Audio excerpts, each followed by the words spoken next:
मध्य प्रदेश के बागेश्वर धाम सरकार पंडित धीरेन्द्र शास्त्री आजकल चर्चा में है।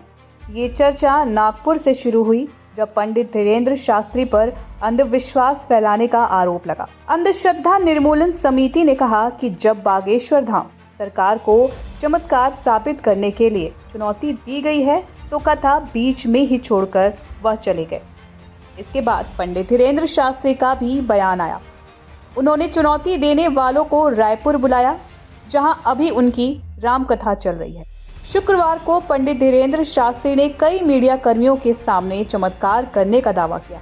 बता दें, एक नेशनल न्यूज चैनल के रिपोर्टर के चाचा का नाम लेकर मंच से बुलाया। अब ये वीडियो तेजी से वायरल हो रहा है।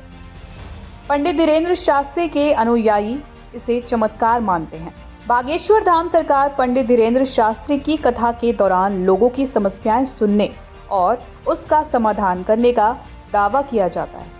कहा जाता है कि भूत प्रेत से लेकर बीमारी तक का इलाज बाबा की कथा में होता है। बाबा के समर्थक दावा करते हैं कि बागेश्वर धाम सरकार इंसान को देखते ही उसकी हर तरह की परेशानी जान लेते हैं और उसका समाधान करते हैं।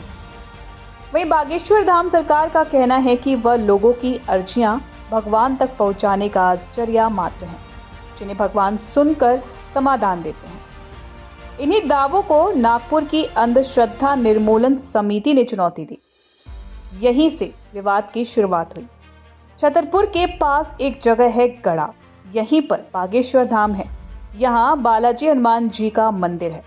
हर मंगलवार को बालाजी हनुमान जी के दर्शन को भारी भीड़ उमड़ती है। धीरे धीरे इस दरबार को लोग बागेश्वर धाम सरकार के नाम से पुकारने लगे। ये मंदिर सैकड़ों साल पुराना बताया जाता है। बता दें, 1986 में इस मंदिर का रिनोवेशन कराया गया था। 1987 के आसपास यहाँ एक संत बब्बा जी सेतु लाल जी महाराज आए। इनको भगवान दास जी महाराज के नाम से भी जाना जाता था। धाम के मौजूदा प्रमुख पंडित धीरेन्द्र शास्त्री भगवान दास जी महाराज के ही पौत्र हैं। इसके बाद 1989 के समय बाबा जी द्वारा बागेश्वर धाम में एक विशाल महायज्ञ का आयोजन किया गया। 2012 में बागेश्वर धाम की सिद्ध पीठ पर श्रद्धालुओं की समस्याओं के निवारण के लिए दरबार का शुभारंभ हुआ। इसके बाद धीरे धीरे बागेश्वर धाम के भक्त इस दरबार से जुड़ने लगे। दावा होता है कि यहाँ आने वाले लोगों की समस्याओं का निवारण किया जाता है। अभी बागेश्वर धाम की बागडोर पंडित धीरेन्द्र कृष्ण शास्त्री के पास है। पंडित धीरेन्द्र का जन्म 1996 में छतरपुर जिले के गड़ागंज गांव में हुआ था। इनका पूरा परिवार अभी भी गड़ागंज में ही रहता है। पंडित धीरेन्द्र शास्त्री के दादा पंडित भगवान दास गर्ग भी इस मंदिर के पुजारी रहे। कहा जाता है कि पंडित धीरेन्द्र का बचपन काफी कठिनाई में बीता।